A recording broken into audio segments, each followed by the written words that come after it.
Welcome to Light the Way Om. My name is Yarrow, and we will be exploring the topic from burnout to balance, navigating caregiving, boundaries, and personal growth. A little background about myself. In the professional world, I have been many things from a yoga philosophy teacher to a residential electrician, business owner, and master grower in Canada. My life has had an undercurrent of self-inquiry and deep introspection from a young age.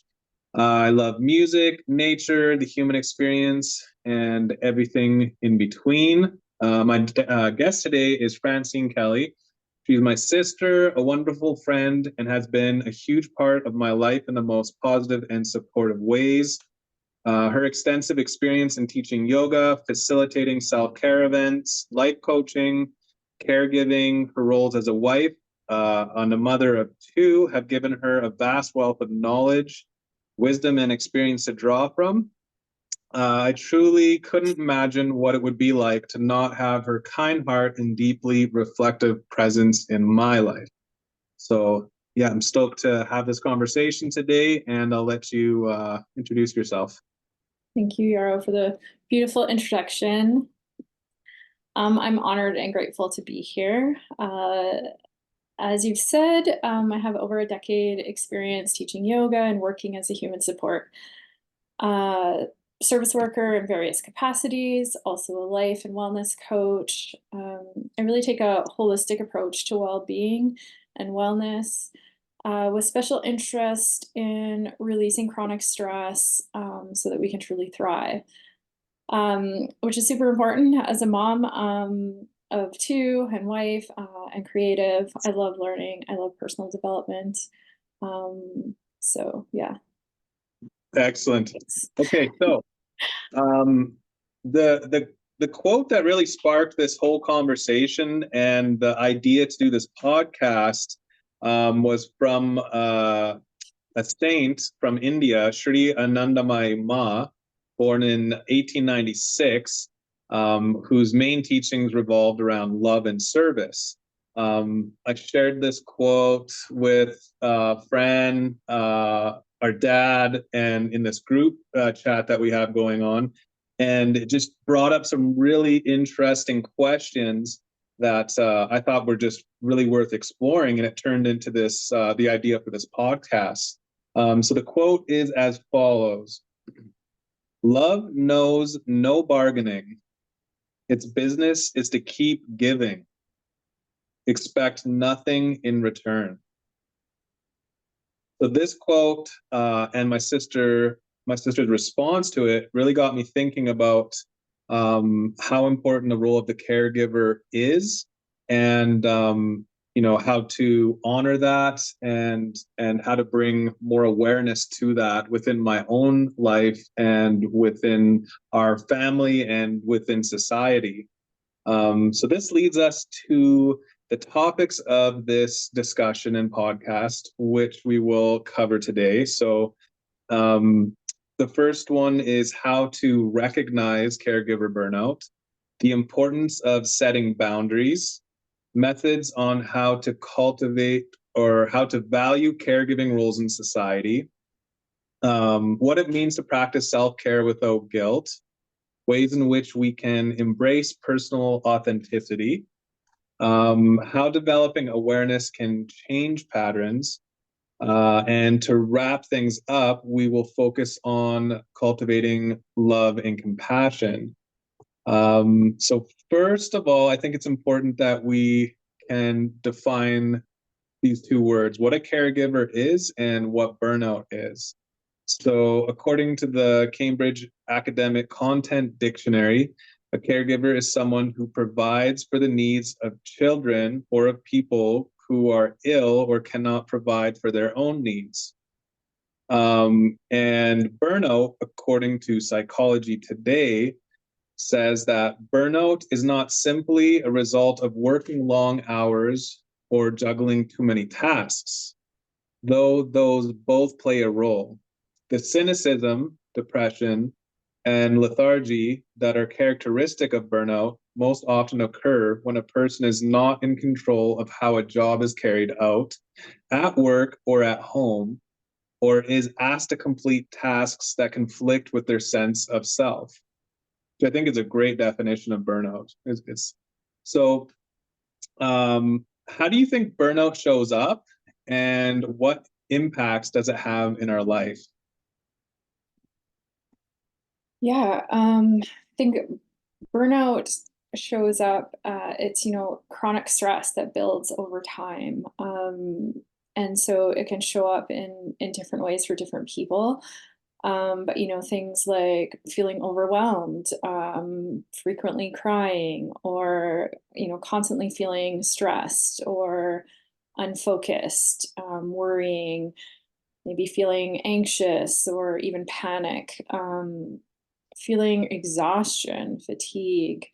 You might even feel really frustrated and irritable, where you notice that your tolerance is, quite a bit lower, and that you might be, snapping at other people, or just feeling angry, even rage, and might even lead to feelings of depression and um, low mood.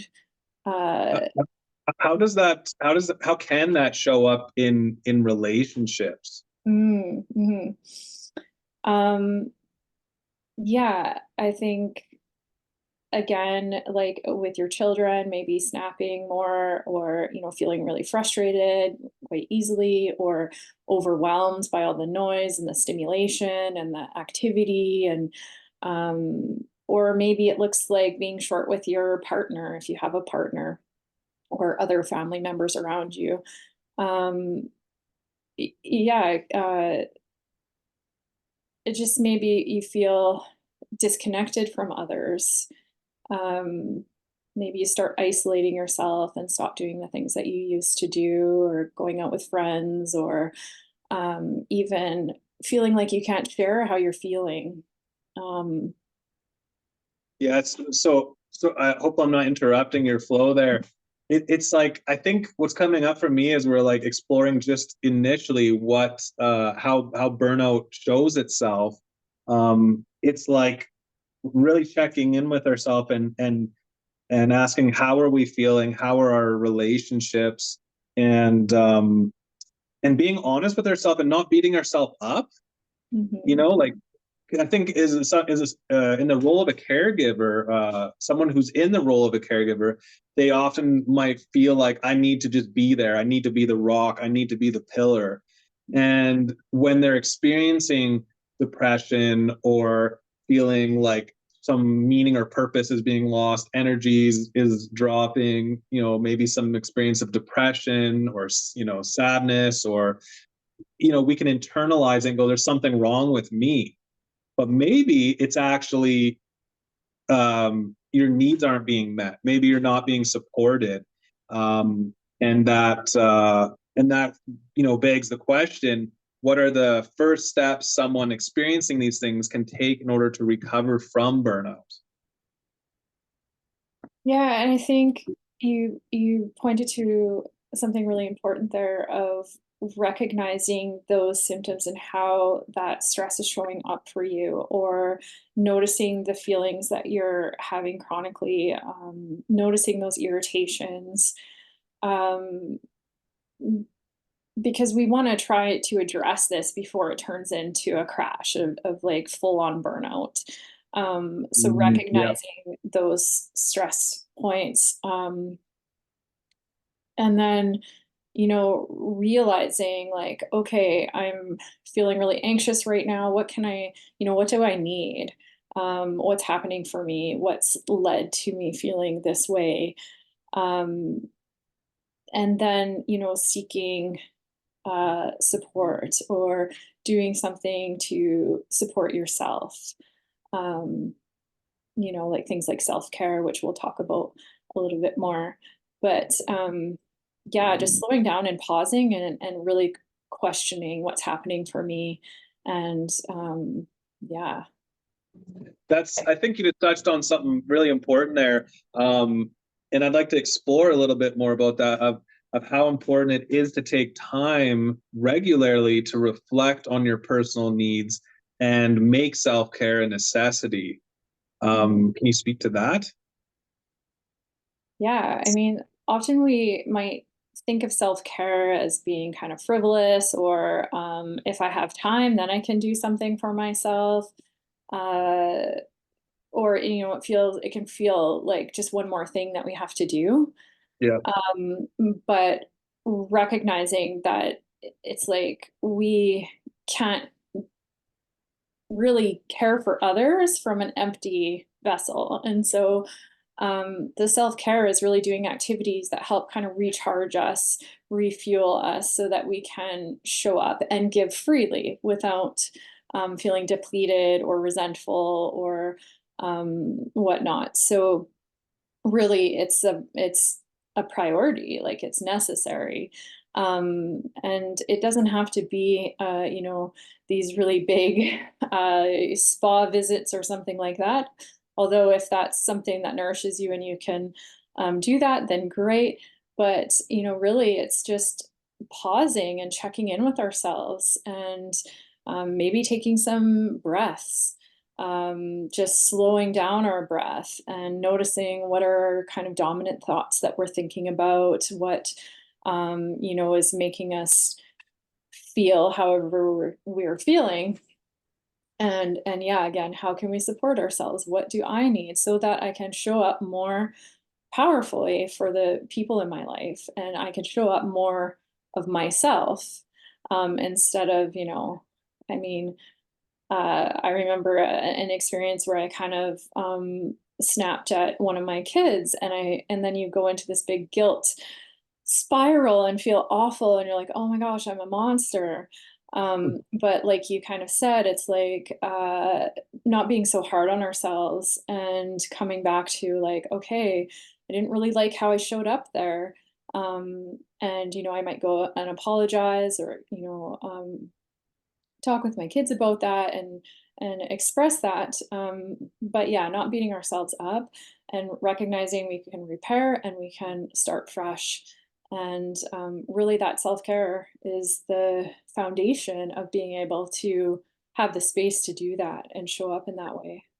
Yeah, yeah, and it need not be started when you're at the critical moment of burnout. Like you Yeah. said, even though the title of the podcast is From Burnout to Balance, um, I'm much more a supporter. I'm a supporter of anyone trying to find balance in their life, but I Mhm. think lifestyle and preventative maintenance is always the best idea, right? It's Yeah. like if you have, I always think about meditation, comparing it to, brushing your teeth. If Mhm. you brush your teeth once and say you're done, for the rest of your life, well, you're probably going to get cavities and all kinds of problems. And so you need to brush your teeth at least twice a day, right? Ideally. And same with self care, or meditation, or whatever practice, whatever you're trying to do that's generating and supporting your sense of well being. That practice needs to be a priority, and we need to prioritize it individually ourselves within our own mind and heart, and communicate that to those around us. Mhm. And so I think that's really important. I just wanted to touch on that because we're really focusing on burnout right now, but you don't Mhm. have to be experiencing burnout to have the methods of self-care be important to prevent burnout, to maintain your ability to function at a high level and to offer your service as a caregiver. Mhm. um, Yeah, it's recognizing our body's signals before, like you said, it turns into illness, or relationship breakdown, or issues at work, or whatever it might be. Yeah, because when we can notice those signals a little bit sooner, then it doesn't have to get to that breaking point. Um, we can right, kind of, which is yeah. building on our self-awareness segment here on this talk here. Mhm. So in what ways does self-care improve our quality of life, and our ability to provide for the people that we serve. Yeah. So I touched on that just briefly there. Again, it makes us feel more connected to ourselves, connected to our kind of intuition or that inner compass where we can make decisions and choices from a more empowered place, as opposed to just reacting to the things that are happening in our life. We can kind of ground in, come inwards, and be like, okay, what's the next step for me? What would be most helpful for me at this time, rather than just kind of being on autopilot and just reacting to our environment. Um, Can so can we touch a little bit um, on like sort of examples of more examples of what self-care could be? Mhm. Um, yeah, like do you want to take the lead on that? Yeah, it can be things like going for a walk, being out in nature, just putting your feet on the grass if that's available to you, or pausing to take some deep breaths, practicing mindfulness. So I know like when I'm washing dishes, I'm like feeling the warmth of the water and, just paying attention to exactly what I'm doing in that moment and just breathing. And it kind of becomes a little bit Mm, relaxing for me. So, it's those checking in with yourself. How am I feeling? What's going on in my body? What's going on in my thoughts or like in my energy, and just taking stock and noticing where we're at. It can be organizing and decluttering your space. That can really free up your energy. Um, Calling a friend or um, getting a hug or petting a animal, listening to music, movement. Whether that's dance or yoga or some kind of exercise or walking, just moving our bodies, stretching. Um, yeah, I think like you said, it really, this whole self-care element really is sort of birthed through the process of checking in with yourself and if your needs are being met, and mhm, then depending on what level you're at, if you're in crisis or if you're just feeling a little bit off, your method for self-care would change, right? If you're mhm, in crisis, you might, if you're in the role of a self or the role of a caregiver, say as a community support worker, you might ask for someone else to cover your shift. At home, if you're sort of feeling overwhelmed with taking the kids to school every day, preparing lunches, cooking dinner, you might, at dinner or maybe before bed or when you have some time on the weekend, maybe bring that up to your partner and say, I need some support here. I might take a few days off. Can we work that out? And then I'd like to spend some time on myself just to like gain my energy back. So I think, yeah, it's the self-care element is like it can be applied on so many levels, right? Depending on mhm. sort of where you're at in your experience. Yeah. Um, Yeah, and so saying no can be part of that self-care too, of like overcommitting yourself or agreeing to do things that are just going to leave you depleted or that drain you, like those things that just don't feed your soul or are going to deplete you and leave you feeling resentful. Like those are things that you need to say no to.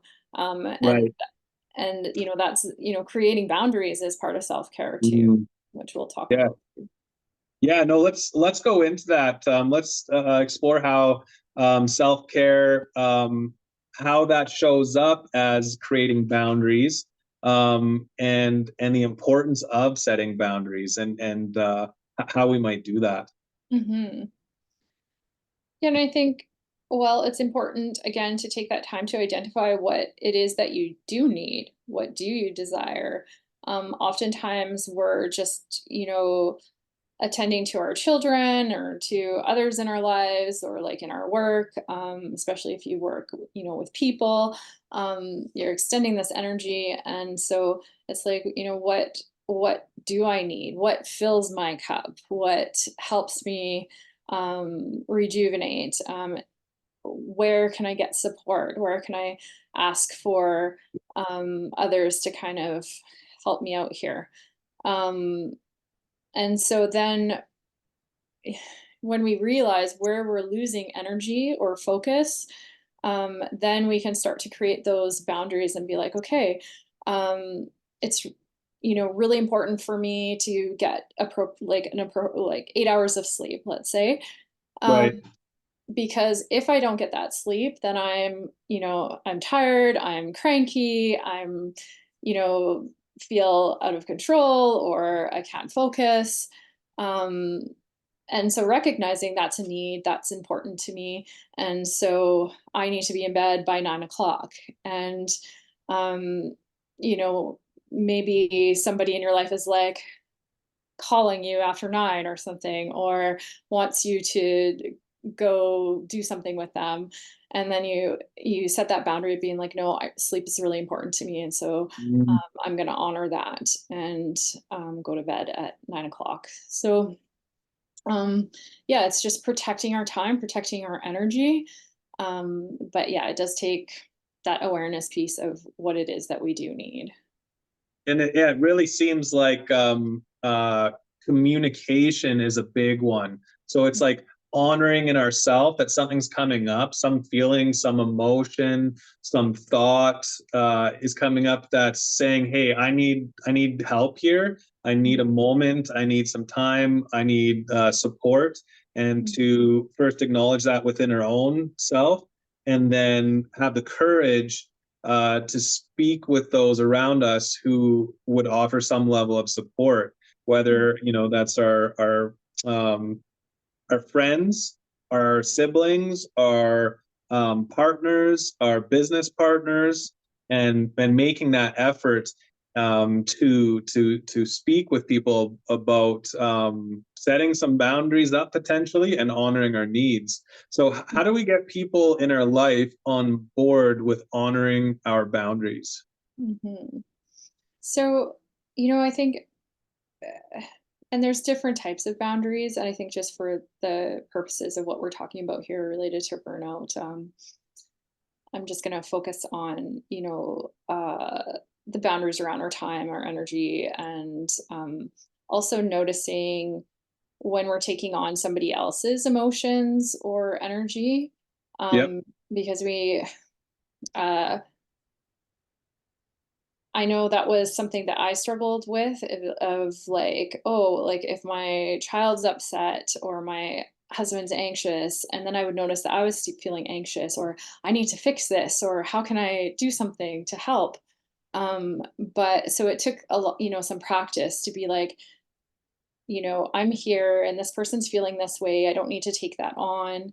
And that's also empowering for the other person because you're saying, I trust that you can handle this and you're going to get through this and I can support you from here, but I don't need to take on your emotions or feelings. You can have your experience. And and then in that way, you know, we're conserving our energy too, right? And then we can be a better support um, Right. from that place. And so also boundaries let other people know what works for us, what doesn't, where they stand. And we kind of teach people how to treat us. And that actually provides some structure and comfort for others in work, being with us because they know what's acceptable, what's not. um, and Nice. and so yeah. And How then about sorry, go ahead. setting up? Sorry to interrupt you. How about setting up, times where once a week the family gets together, has a dinner at the table, no phones, no TV, no distractions, Yeah. and you eat dinner together, and you sit down and discuss, how's your week been? What are the challenges you've been facing? In what ways do you feel like you might need support that you're not getting? And I Yeah. think, you know, even in my own experience, this kind of meeting, I'll face some resistance within my own self. I'll just be like, oh, we got the meeting coming up. But it's it's a good thing. It always feels better after, and it might be awkward at first, especially to step into that, to be like, hey guys, we're going to sit around and talk about our feelings, you know, or our challenges and stuff. And Mm, but I think we most definitely all have something to share, and we all have challenges. And when we prioritize that connection with each other, and we are present with each other and offer our space, offer our ears, and really listen to what we're saying, we're allowing some level of like reciprocation to go on. It's like, you have something to share, I will listen. I have something to share, you will listen, and together we can come up with a better understanding of each other and how to support our life together. So I think it's really important that we, you know, with all the self-care, with identifying what burnout is, and with creating healthy boundaries, um, all of this as a someone who is you know, a caregiver, evolves and revolves around relationship, mhm, right? So it's like relationship with yourself and relationship with others. mhm, And so when you start to experience this disconnect, or you know, within your own experience, emotionally or mentally, you're not an island, right? It's like you are connected to others. So just as the others' needs need to be taken care of, so do your needs need to be taken care of. And mhm, I just kind of want to go back to the initial quote again a little bit, because Sri mhm, Anandamayi Ma is really all about 8% selflessness, of just giving, giving, giving, expect nothing in return. But I think this, for me, it brought up a quote that I think is pertinent to filling up your cup in order to be able to help others, and that would be from selfishness to selflessness. And I want to ask how you think this applies to the conversation, and how this might help us, you know, in our journey of discovering who we are and our self authenticity. mhm. So if we're giving from a place of depletion, we might be setting ourselves up for, um, we might be like, what is our motivation or intention for giving this care or whatnot? Is it I'm trying to meet Mm. my needs, or expecting that someone will then meet my needs if I meet their needs? Um, and that can get a little bit muddy, right? Rather than, making requests or expressing our needs to others, or taking that time for ourselves to meet our own needs, we might be caught into kind of like people pleasing, or trying to get that appreciation or acknowledgement or love or connection. So we're looking for something in return. And so that initial quote, I can see the beauty in it, because it we yeah, it's really nice to think I want to give freely and not have that attachment and have nothing to expect in return, and be ultra loving. And but um if we're not caring for ourselves, then we're not capable of doing that, because we're depleting ourselves and exhausting ourselves and giving, giving, giving. And it turns into resentment, or not having our needs fulfilled, or I, I think, you know, I want to get in there. I really like what you're sharing, and because I'm thinking about who Sri Anandamayi Ma was, and where she's coming from, Mhm, and her motivation. You know, from what I know of her, the limited amount of knowledge I know about her life story, and the people that were around her, you know, her cup seemed to be, ever overflowing.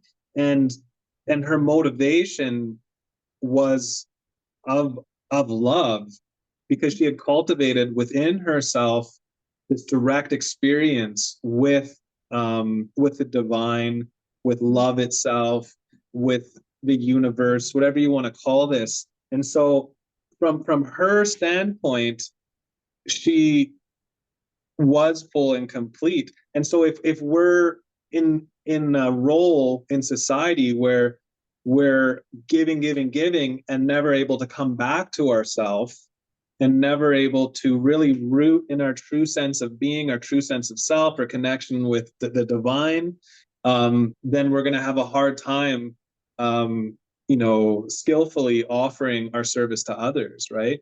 So it just really, I think that quote, having that resonate through the talk here, it just brought that up for me, of like, where she's coming from and where we're all coming from. Like when you decide to say something to somebody, where is that coming from? Is it just coming from your, everyday mind where you're not even thinking about it?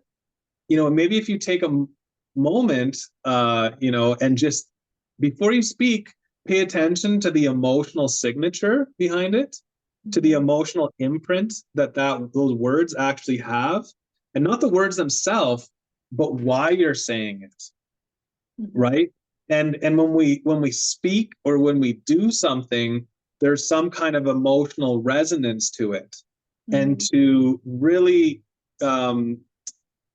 it's like we have an opportunity to either be consciously creating through our words and our actions, or to just sort of slip into the program, which might be the story of me, my, I, right? So I guess to stay on point here, I think it is really important for us to fill our own cup, and from that place, we are naturally building a sense of authenticity in the way that we're showing up in the world, which Mhm. is something I'd like to talk more about here. Is what does it even mean to be your authentic self, and how does someone begin to find this for themselves? Mhm. Um, yeah, like for me, authenticity is it's like you know, it's a way of being as opposed to the things that we do. I think we talked about this before in, I think it's anger management. And they're in circle, and he says, who are you? Tell us who you are.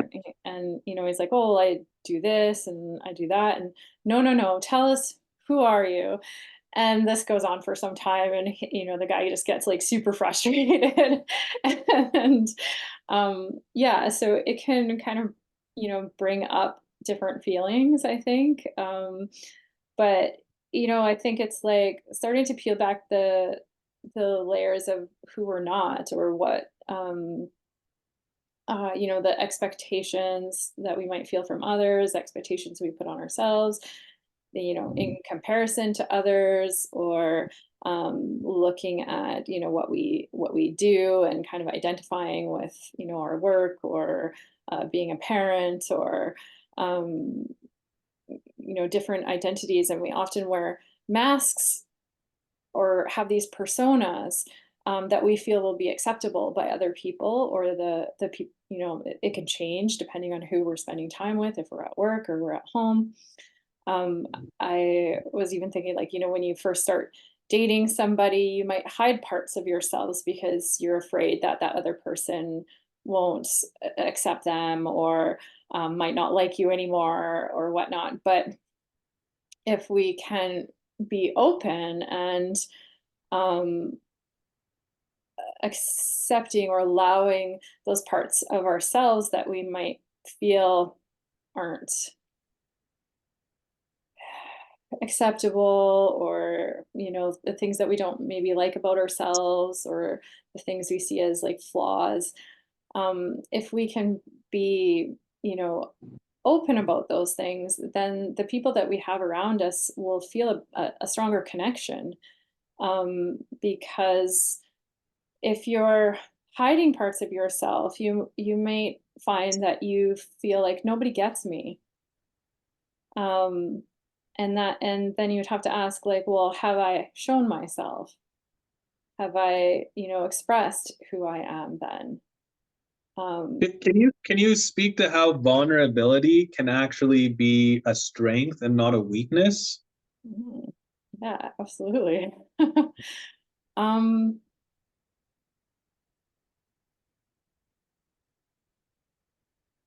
Yeah, I don't know if you've ever had this experience, but I experience when I'm with, people that I love and that I feel comfortable with, or um, when you're vulnerable, it makes you feel seen or more connected to somebody. Um, it's it's sometimes like a relief. Um,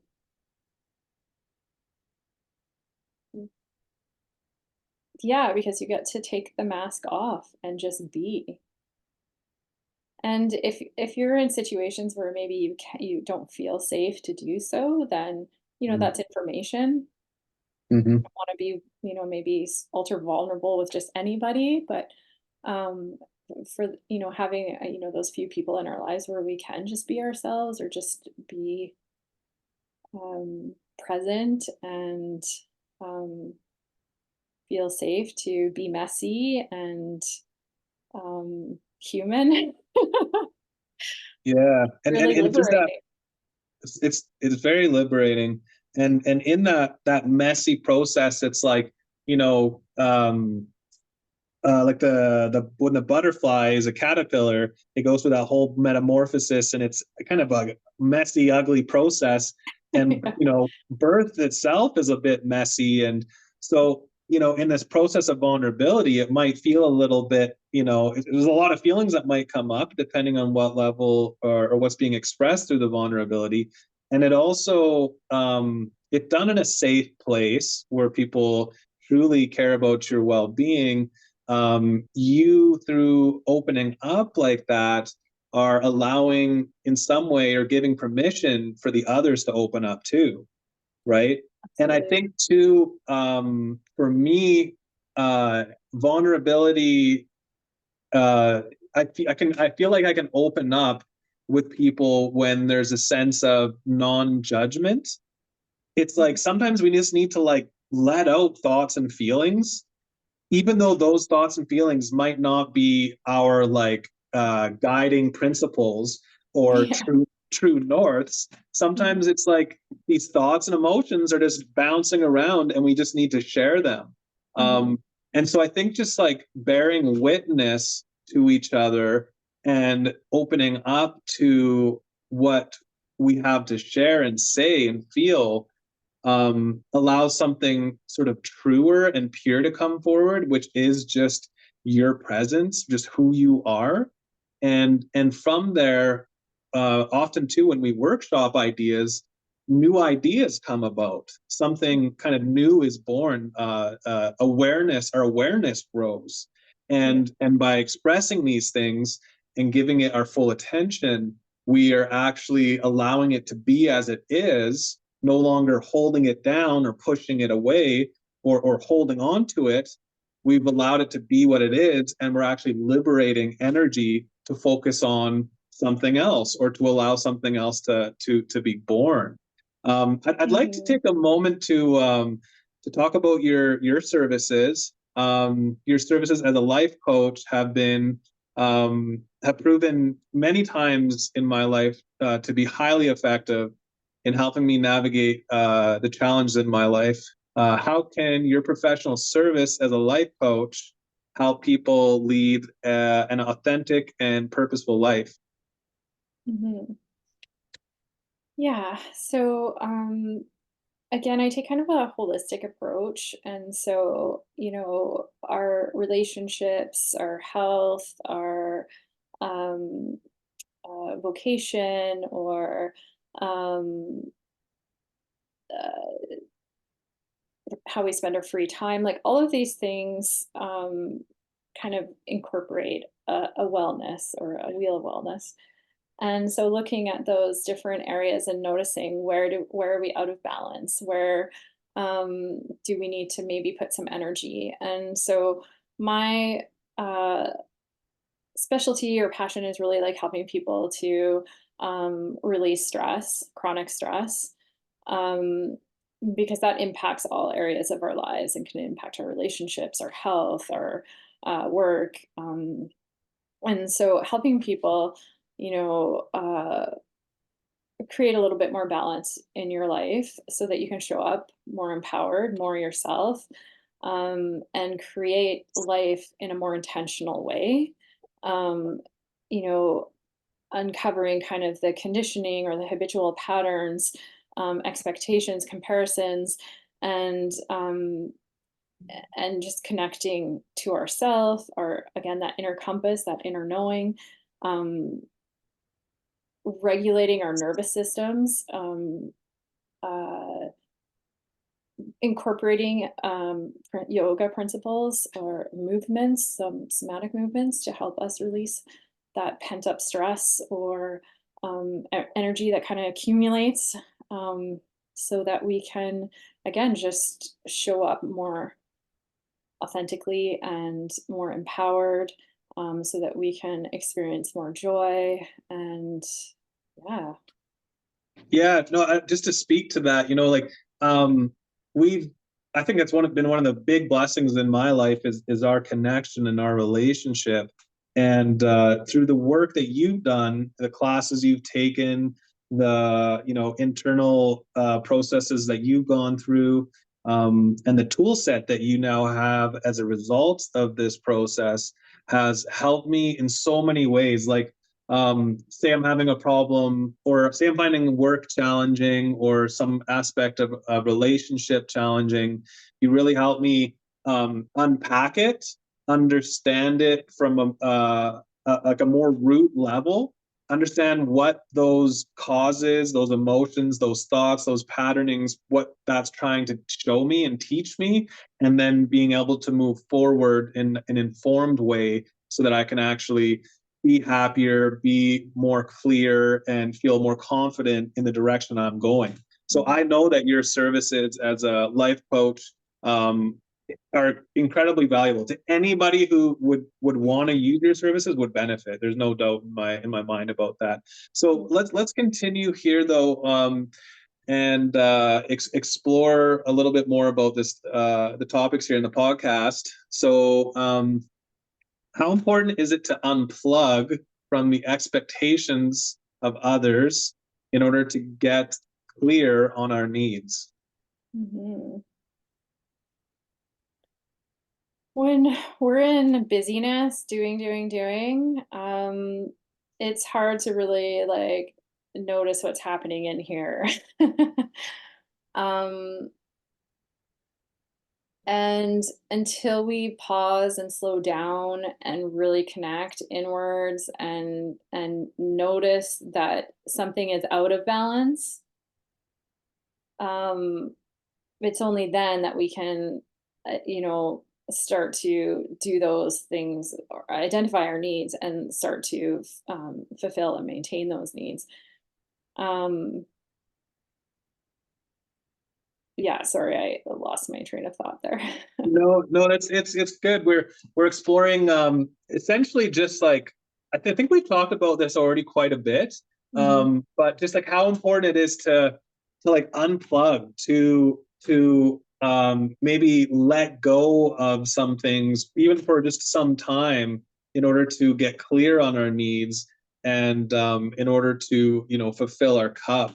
mhm, And I mean, I think too, just we've covered it a bit, right? Like mhm, sometimes we're just so caught in the day to day and performing or overperforming, and there's always a sense of there's something that needs to be done, right? I'm mhm, not doing enough. I'm not managing my time well enough. All these things, and if you're blessed with the ability to step back and say, I need some time for myself, it's like I've experienced it where it's like, if I keep going like this, I'm not going to be able to keep going, period. So mhm, I need to take time. I Yeah. need to go and be in nature. I need to go visit my family.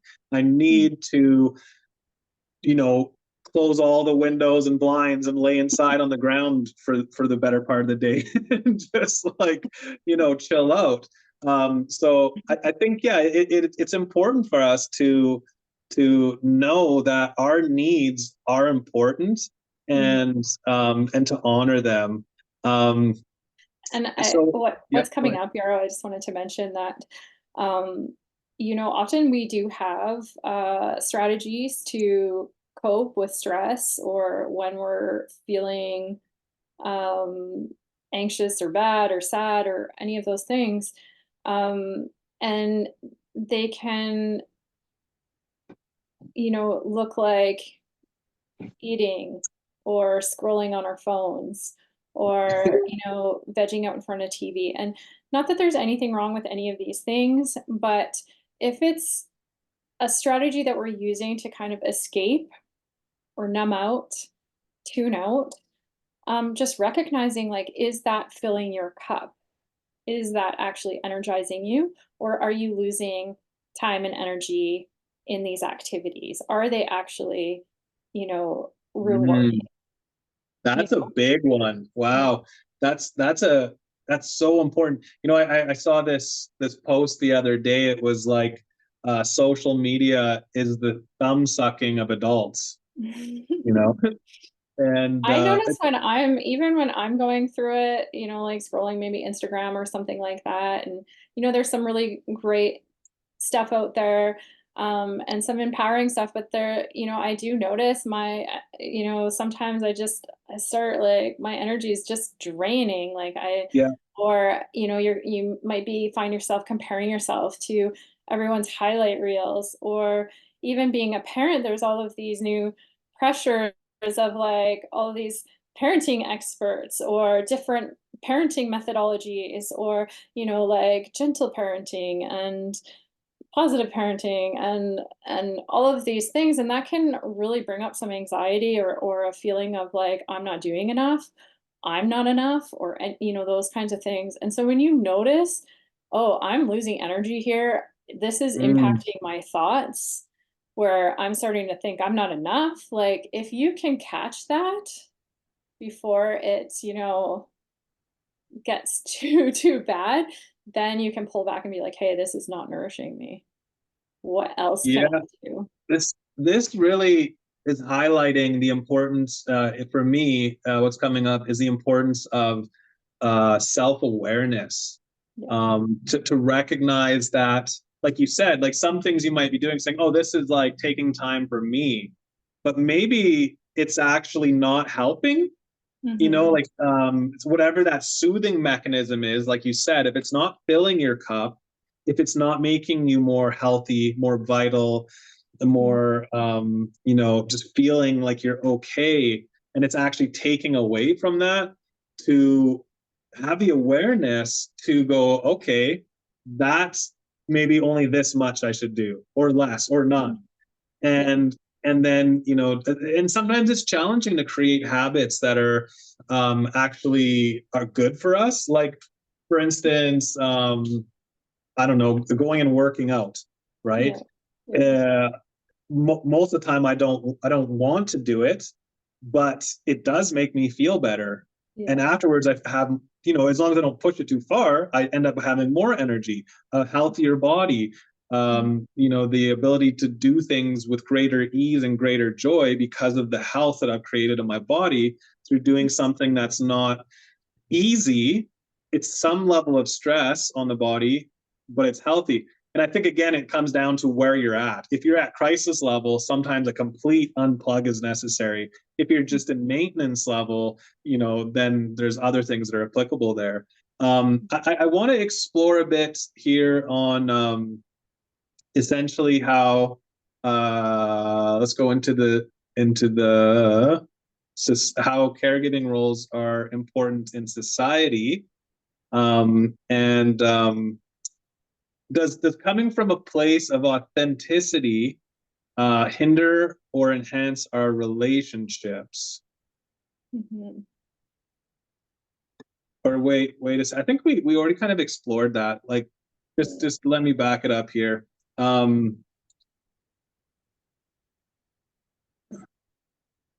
Okay, yeah. So why should society value the role of a caregiver? And I mean, this seems like a no-brainer, but like I think it's something that's worth discussing. And can you give examples of caregiving roles that are overlooked? Mm-hmm. Yeah, I mean, caregiving can show up in many different ways, again, as being a parent or, even taking care of, nephews or nieces or other family members or, foster parents, things like that. Um, you know, uh, Working with people in support services. So, I have some experience working in a group home with adults with various abilities and, working with families and youth work, student support services and employment services. And so, those can be caregiving roles. And it can be challenging to, um, if you do that type of work or just working with people all day and then you come home with your family, that can be really overwhelming at times because you might feel kind of depleted and kind of empty. And so also, aging parents, or maybe a family member sick and you're taking care of them. Yeah, caregiving can look like many different things. Well, yeah, I mean, I think too, like as you're saying all this, it's just for me being like, where isn't there a role of caregiving? Mhm, It's like all of life is an expression of relationship, mhm, whether it's with your family, with your coworkers, your relationship with food, your relationship with your mental health, your relationship with nature, your mhm, relationship with, it's like everything is relation. And I think personally that human beings in their greatest expression are custodians of the earth mhm, and, each other's keeper. So it's like mhm, to say that, um, why is caregiving important in society? Well, it's central to society. In order to have healthy society, healthy relationships, we need to recognize that it is our duty and our inherent role to take care of each other, right? mhm, mhm. Let's explore some potential supports or resources that might exist in the listener's local community that could be of service. Yeah. I think this is really important. Like, one thing I thought of while you were speaking there, uh, as a something like parenting, for instance, can feel really unnoticed or unacknowledged because it's just kind of maybe expected or, um, yeah, I guess that expectation. And so when um, you don't feel that appreciation or that acknowledgement of the things that the efforts that you are doing, then that can greatly impact that person, that caregiver, right? And so for the people in our lives, like I think it's so important, like to everybody, is to share appreciation, notice what people are doing and the efforts that they're putting forward and who they're being and how that impacts us or what that provides for us, can be really beneficial because then they feel like, oh, okay, well, what I'm doing matters.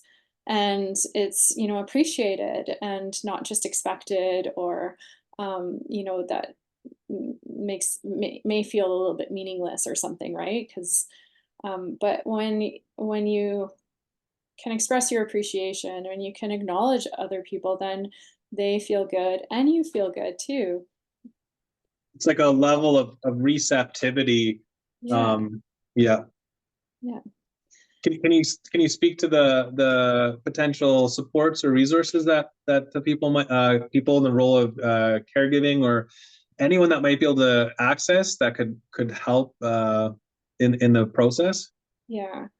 Um, so I think if you're noticing that you're feeling stressed out, like kind of chronically, especially, um, or having, noticing these symptoms of burnout, or maybe someone in your life has, commented on, hey, like, are you okay? Like, you've been seeming a little bit irritable lately or whatnot.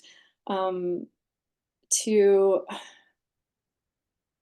Yeah, reach out for support. There's plenty of books, there's, podcasts, there's courses, there's so much information out there, but sometimes that's not enough, right? Um, and so, uh, if you are having symptoms of, like, say, depression, or that chronic stress again, like, see your doctor, just notice it, find out if there's any underlying health issues that might be contributing to your anxiety, for instance, or tiredness. And then, maybe it's like going to a naturopath, or if you have benefits, going out for things like massage, or some kind of body work, energy work, um, you know, uh, try different modalities and see what works. Coaching, counseling, um, all of these things can really help us, kind of operate at our best, and learn about ourselves, and create the space to develop that self-awareness, and develop the communication skills to, share our needs, and share who we are more authentically. But um, specific to the community, I mean, I mean, we could Yeah, definitely put some resources in the chat, maybe, or I think too it's important to acknowledge like where you are in the spectrum. Like, you know, needing help or support, someone would go, oh, you only need help or support when you're in crisis. But yeah, help and support is there at all levels, whether you feel okay already and you're just doing maintenance things like, getting your massage like once a month or something if you've got benefits or you can afford it, going to get acupuncture or reflexology, or Reiki, or going to your yoga classes or hanging out with friends, yeah, joining local groups of something that you're interested in, learning an instrument, learning dance or painting, or and yeah, then there's the more like actually kind of like, okay, I'm experiencing heart palpitations, I'm getting panic attacks, I'm getting really sweaty and disoriented and not able to focus, and my energy levels are dropping. Then it's like, okay, well, if you can access a doctor, talk to your doctor about that. Maybe go get some blood work done. Go get a stress test done, a halter, test done, test your heart, and check all your health levels, and make sure that you're physiologically okay. And if you want, you can speak with a psychologist or a counselor or a therapist. And these are also offered at various levels. Like, you don't need to go and spend hundreds of dollars an hour on a psychologist if you don't have the money. There are resources in the community, and for people of all levels of income. And I think in a big way, it's just like having the courage to ask for help, and yes, and being willing to go, hey, like, I feel like I need something to help me regulate my system, to whatever you're experiencing on whatever level. You can I was going to say you can look on Google, but I'd be careful for how much you overread into that. But ask people, research it, use whatever resources you have to move towards that community, that support, and making those connections, and networking in your community. mm, Let's uh, ex- uh, let us go on to the next topic here. So, what is self-awareness or mindfulness, and how does that help us regulate our emotions? Hmm. Yeah, and so I was just holding my breath, which is funny. Well, that shows the As we're level of speaking about self-awareness. this. Yeah. Uh, yeah, so mindfulness to me is really coming into the present moment, and so things that help us maybe come into our body. So noticing how our physical body feels, noticing our breath, noticing maybe the sensations around us in our environment, or things that we see, things that we hear and smell, things that we can touch. This all helps us to come into this moment, so we can Mm, get lost in thought, and then thinking, so we're kind of up here, and so to balance that, we want to come back into our bodies, into our present moment, because when we're thinking, it's usually about the past or the future. Um, and and if you notice, uh, when you're thinking, you might be breathing shallow, and or really quickly. And so if we can slow down our breath, then we start to slow down the thoughts as well and come again into our body, feel more grounded in mm. the moment. And that can take practice, but it can help us like reduce some of the thinking and the worrying, and we can better observe our thoughts, um, and again notice how maybe those thoughts are impacting us, what the feelings that they bring up for us. Maybe they're not helpful, and yeah, starting to kind of separate from the thinking. Yeah, I think a big thing they're highlighting for me when you're speaking is, coming out of the head and into the body. And there's an interesting feedback loop that happens, within the mind, the emotions, and the body, Mhm. because your nervous system can't tell the difference between whether something is actually happening to you in the physically, versus if you're thinking about something that happened to you, Mhm. right? So if it's a good or negative experience, so the body is there's a system in the body. It's called the sympathetic nervous system, right? And when you are experiencing stress, the body is going into in straight sympathetic. So it's like fight, flight, freeze kind of a thing, Response. right? And and through when we're in our mind and we're stressed, we are triggering that system. And so what happens when a tiger is going to attack you, you activate the sympathetic nervous system, which will get your heartbeat up, which will make you breathe more intensely or freeze your breath because you got to be quiet and like hide, right? And so that system kicks in to help you. But what happens is when we ruminate or we're in a constant state of chronic stress, that nervous system is constantly firing and constantly firing. So it's our body is becoming, shallow breathing, heart palpitations, anxiety, all these things. And so through refocusing our awareness on through mindfulness onto our breath and onto our sensations of the body, we can start to regulate our the nervous system, the autonomic nervous system. Mhm. So um, like you said, it takes time. We need to recognize that we have these tools and then use these tools, right, to actually apply these techniques of meditation, of mindfulness, of all these different practices. And so when we think a certain way, it brings up a certain emotion. Mhm. and the nervous system gets stimulated, and that stimulation triggers the neuroendocrine system, which releases certain hormones, and those hormones will dictate how we feel, and those feelings will dictate how we think.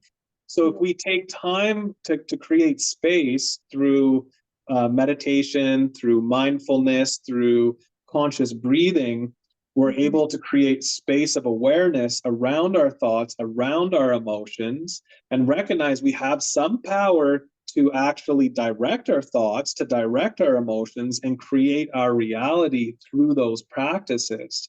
So I think this really highlights the importance of, you know, first of all, coming out of the thoughts, coming out of the emotions, focusing on the body, on the sensations, consciously taking deeper, fuller breaths.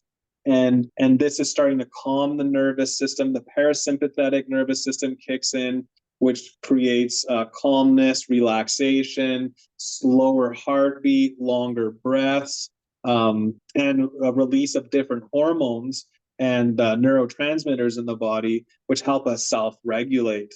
Um, do you want to speak to that, and also maybe explore a little bit about the monkey mind and how we can free ourselves from it? Yeah, no, I think you explained that really well. And what I would say about the monkey mind is like, I mean, we have like hundreds of thousands of thoughts a day. And when we meditate, it's not that we're necessarily trying to turn our thoughts off. That can seem impossible.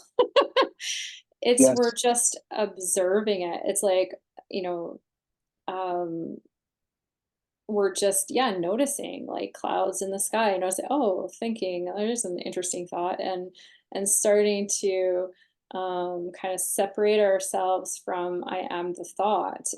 It's just like observing the thought and just staying open and curious and just being like, oh, there's another thought. Oh, there's worry.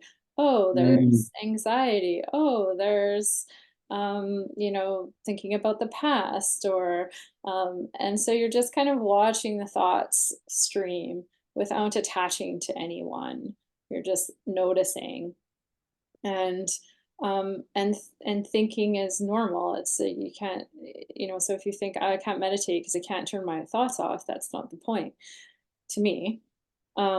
It's just observing and noticing the fluctuations of those thoughts. So like the monkey mind is pulling us here and there. I like this, I like that, I don't like that, I don't like that, or and and when we can do that, we're again drawing that awareness to the thoughts, and then we have that space between them so that our thoughts aren't just dragging us around. That monkey mind isn't just dragging us around. Like you said, we can pause and be like, is this helpful? Is this contributing to my well-being, or the actions that I'm wanting to take, or the how I'm wanting to show up, is this serving me? And if it's not, then we can start to um, choose outside of that automatic thinking. Yeah, yeah. It's exactly like, and approaching your self care at this level of practicing mindfulness and self awareness. Um, this might not be something that's accessible right away, right? This is something that is more of a maintenance item and a preventative item. When you're in crisis, unless you have this tool set already developed, it might be just out of reach.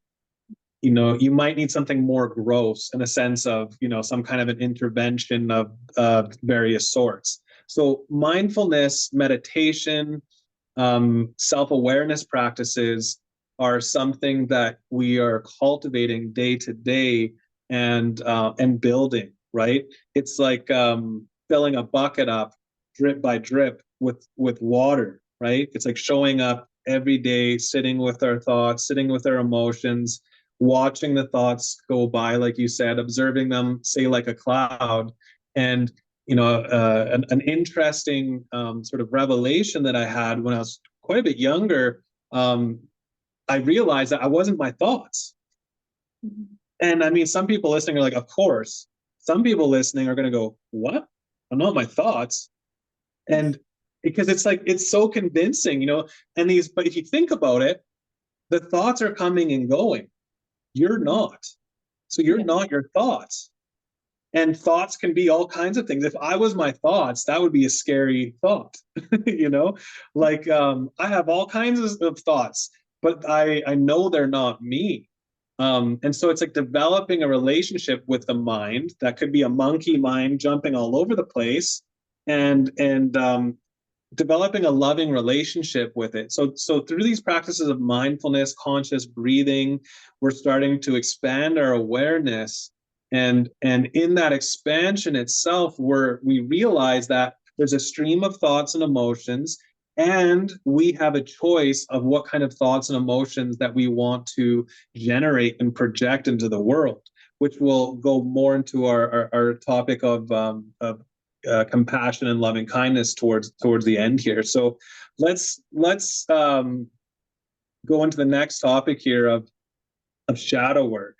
Um, and I think through this, we're kind of already naturally talking about it through discussing mindfulness, meditation, and self-awareness.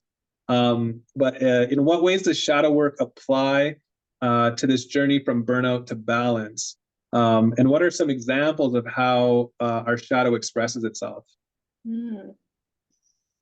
Yeah, so when we're talking about shadow, it's again those aspects of ourselves that we might not like about ourselves, or that we might hide from others, that we think are unacceptable or make us unlovable, or um, numerous thoughts around that. But or it can be things that we might not even really notice or acknowledge. We might see these aspects in others and be like, "Oh, I don't like that." Like, um, uh, which, when we're doing shadow work, it could look like noticing when somebody has a quality that we're resistant to or we don't like, and look to see, oh, like, does that show up for me anywhere? Or like, um it's like looking in the shadows of our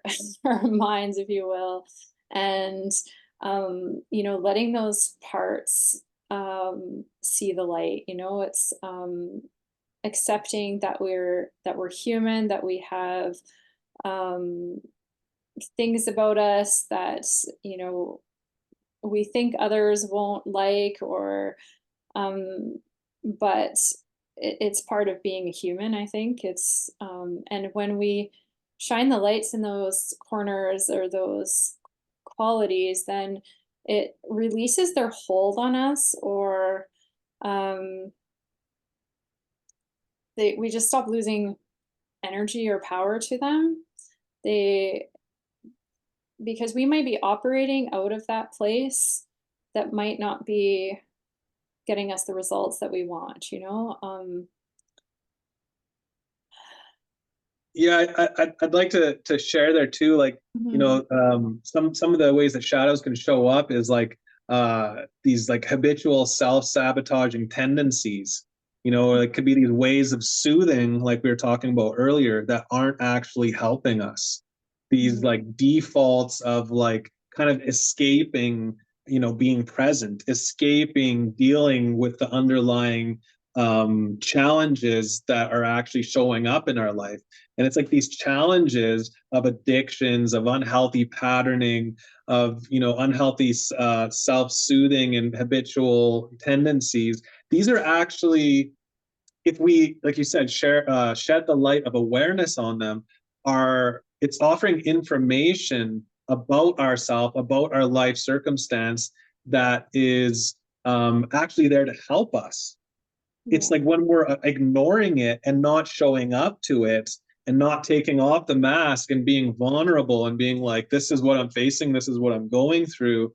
that is like the path of contraction of consciousness. But to expand your heart, to expand your consciousness, to show up, to be present, to be the conscious manifestors that we are, we need to be able to stand in the light and expose those aspects of ourselves that aren't serving us. And I think this has a lot to do with what shadow work is. And with all that being said, we've acknowledged this before that this is a really deep topic in and of itself, and it could be talked about for hours. Is there anything you want to add to that, or like maybe some inspirational authors or things that can help us navigate like the shadow work in a healthy Mm. way? Yeah. I like what you said, and just like it, it shows us the places where we can grow and learn from, and like develop that deeper sense of awareness within us. And I think starting to bring in some of that self-compassion towards ourselves, because when we if you hmm, if you locked someone up, let's say, and said, "You're unacceptable and you can't sit at the table," um, you know, that wouldn't be helpful, like, that, like, and so it's, like, allowing those parts of ourselves to sit at the table and be like, "I see you, I acknowledge you," and, it might look like fear, right? Like, and I know that you're trying to keep me safe, or I know that you've been hurt before. I know, like, that this is really scary for you, but, um, recognizing that there's other parts of ourselves that are, strong and capable, and, um, so it's just like allowing them that voice, allowing them that seat at the table, and then extending love and compassion to those parts of ourselves, Yeah, which can and be so liberating again. and recognizing that some of these tendencies and habitual patterns, like vasanas and samskaras, you'd say in like yoga tradition, some of these things were actually created at a time in our life where they were serving us, Yeah. but they might not be serving us anymore. And I think that analogy of like bringing them to the table, sitting down and going, where are you coming from? Like, why is this fear here? Why is this self-sabotage? Why is this, anxiety? Why are these qualities coming up? Where do they come from? And then also being like, you serve a purpose. Fear, anxiety, worry, stress, all these things are purposeful and useful and meaningful when applied in the appropriate time, Yeah. right? So it's like, you're welcome when the time is right, and not to push away these things, to Yeah. acknowledge them, to find where they come from, and to recognize that there's a healthy relationship that we can have with them, Mhm. right? Do Um, you, yeah, go I ahead. really like the book. It's by Debbie Ford. The dark side of the light chasers, Yes, thank you. reclaiming your power, creativity, brilliance, and dreams. Yes. This is an excellent book, around talking about the shadow work, and gives you, practices and, uh, reflections. So yeah, I would recommend that one. Nice, nice. Um, Let us explore the topic of self-compassion. What does that mean, and how does cultivating self-compassion generate greater compassion for others? Mhm. Yeah, it's extending kindness and compassion towards ourselves. Again, like we kind of mentioned before, of like recognizing that, we're human, that part of that is being kind of messy, and that we all have, strengths, and we all have things that we need to work on, or places or room to grow.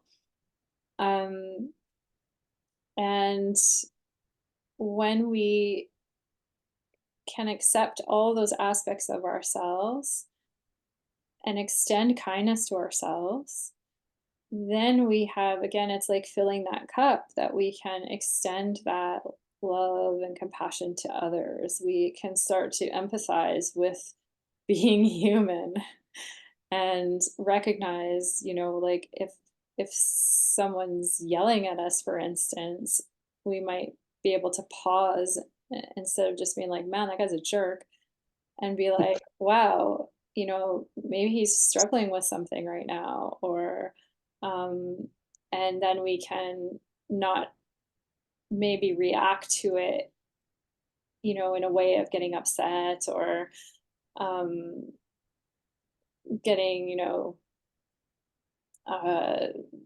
whatever, reacting back. Then we can, take a breath, take a pause, and um extend kindness to that person, and hope that they can find some relief in whatever is upsetting them. But it just doesn't impact us as much, right? It doesn't activate us.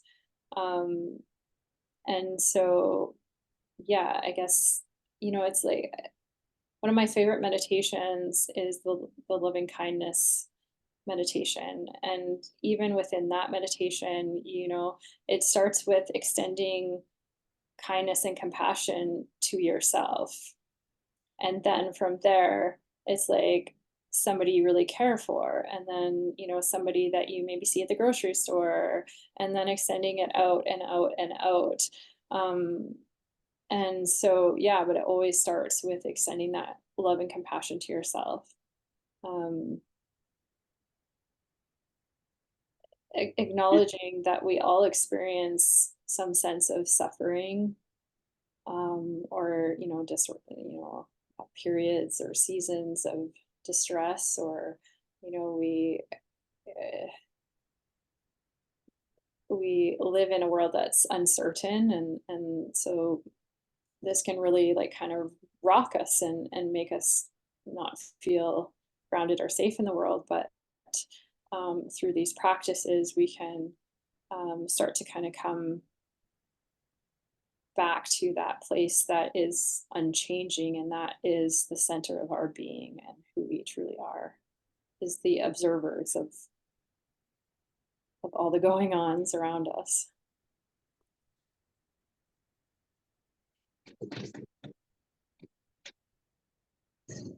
Yeah, I think, I mean, there's so much to sit with in just that. Um, when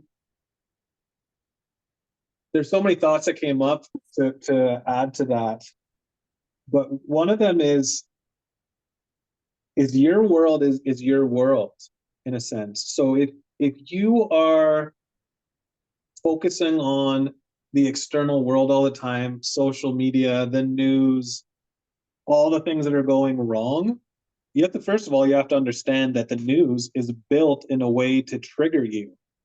It's Mhm. built in a way to activate your negative bias, your negativity bias, which is like when you were in a cave, your ancestors, let's say 10,000 years or whatever years ago, you would be hyper aware of anything that could be a threat, right? So being armed with the understanding of how our neurology works, how our endocrine system works, how our brain is wired, um, it really helps us to move forward in a conscious way. So when we're paying attention to all these external sources of anxiety, of worry, of all these things, naturally, because it's built into us for survival, it's just triggering us, and it's a feedback loop.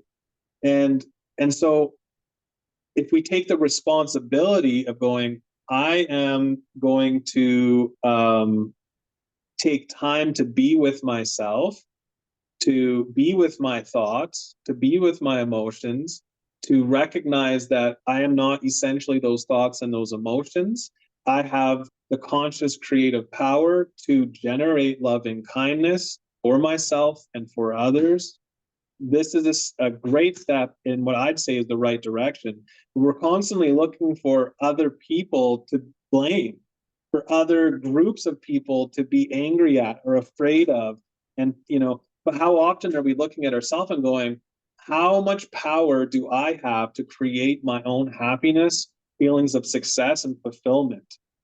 And if we really sit with that and take the time to be with ourselves, to generate that loving kindness, compassion, the awareness, and we can see the going ons of our minds, the mechanics of our minds, how much we worry, how much anxiety there is, and then ultimately recognizing that that need not be so, we can gain the insight and the power and motivation to want to help others and share them. If you do this work, you do your contemplations, your meditations, you will see that the suffering is unnecessary, and it's a universal human experience. So you're generating compassion for others naturally through the wisdom, the insights gained through this deep awareness, and through the recognition of the interdependence and interconnectivity of all life forms on Earth. So I think the self compassion inevitably spills over into having compassion for others. Is there anything you want to add to that? Yeah, like sometimes it could be really easy for us to focus on our perceived uh, mistakes or weaknesses or the things that are going wrong. And so um, taking time to acknowledge our strengths and things that are going well, or the places that we did Mm, well, or we yeah. showed up the way we wanted to, and to acknowledge ourselves in those ways, and not to compare ourselves to others, because we all have unique qualities and characteristics and um, talents and skills to share with others or with the world. And so, uh, not to do a disservice by um, focusing on the things that we think are not enough or whatnot. And so, and that I think takes, again, awareness and practice of being like, hey, like, what am I doing well? What are my strengths and talents? And if you don't know, then ask your biggest supporters. Be like, Mhm. because yeah, sometimes it's hard for us because, and another thing that came up with when you were speaking is like, um, forgiving ourselves for maybe past mistakes or things that we've done or things that we've said or ways that we've shown up that we're not happy with. And that's part of that self-compassion too, is forgiving ourselves for um, those things, and then coming back to uh, what makes us us, and like when we're bright and shining, like, what are those qualities? Don't negate them. Mhm. Yeah. No, that's very valid. It's like, in what ways, uh, have you shown up in a heroic way in your life, or in what ways have you shown up and been kind to others, and what are your strengths? Like you said, if you don't know, reach out to your friends and family, and ask them. And sometimes it seems like our greatest strengths, we almost overlook because it's just a part of our everyday thing. Yeah. um, so it's kind of funny because others who you have a good relationship with, will often see those things and they value those things, and we might just be quick to dismiss them, not even notice them, or to think that they're not valuable. Mhm. And I think too that's part of like, um, being in the stream of the mind versus observing the stream of the mind. So often we're just so identified with the thoughts going through that we're on the train. We're just on the train barreling towards, the familiar future that we're used to, instead of taking a step back and recognizing we have a choice on where our thoughts go and what we're doing with them, how we're charging our thoughts and our emotions and our actions with our, how in what way are we either living intentionally or just by default and unconsciously. um, so I think to sort of share with people that it's important to connect with groups. When the Buddha was asked which of the threefold gem is the most important, the Buddha, the principle of awakening, the Dharma, the teachings, or the Sangha, the group. And he said the Sangha was the most important thing, the group. So, again, this role of the caregiver, the role of being your brother's keeper, being a custodian of the earth and of each other, is all revolving around relations.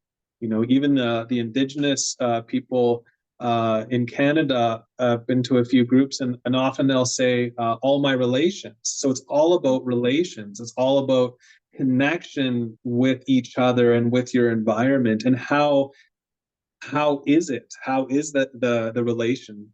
Um, so yeah, I mean, you can look at meditation groups, local yoga groups, or if you have a spiritual orientation, you can reach out to them.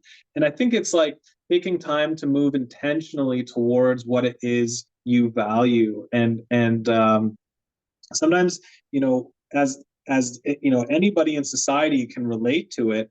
You have so much expectations, so many things to do, that when you finally get time to be with yourself, you're just completely exhausted.